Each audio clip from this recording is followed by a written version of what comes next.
Yazid, ইয়াজিদের ব্যাপারে আমাদের আকীদা কি? এটা নিয়ে অনেক বাড়াবাড়ি হয়।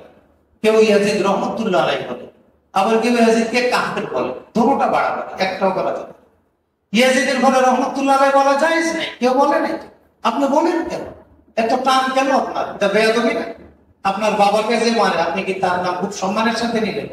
সেটা যদি না আনেন তো নবীজি এত আদরের কলিজার টুকরাকে মজলুম করে শহীদ করলো, তার নামে সে সামনে রহমতুল্লাহ বলেন, এটা বেয়াদবি হবে।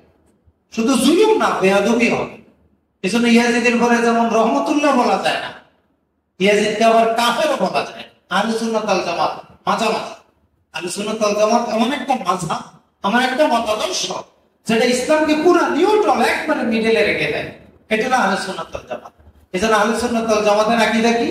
এইভাবে জমহুর সালাফের মত হলো ইয়াজিদকে কাফের বলা যাবে না, আবার রহমতুল্লাহ বলা যাবে না। তো কি বলতে হবে? সেগুলো এই পৃথিবীতে যত ফাসেক আসবে, সকল ফাসেকের মধ্যে সবচেয়ে বড় ফাসেক, সবচেয়ে বড় বিদ্রোহী, সবচেয়ে বড় বেয়াদব ইয়াজিদ। এখন দোষ করছে ছেলে, তার বাবাকে আপনি কেন বলবেন? মুআবিয়া রাদিয়াল্লাহু তাআলা তো এটার জন্য দায়ী না। এটার জন্য তো মুআবিয়া রাদিয়াল্লাহু তাআলা দায়ী না। ওনার ইন্তেকালের পরে ইয়াজিদ বাড়াবাড়ি করেছে। তো এই জন্য আমাদের আলোচনার একটা ভারসাম্য থাকা দরকার।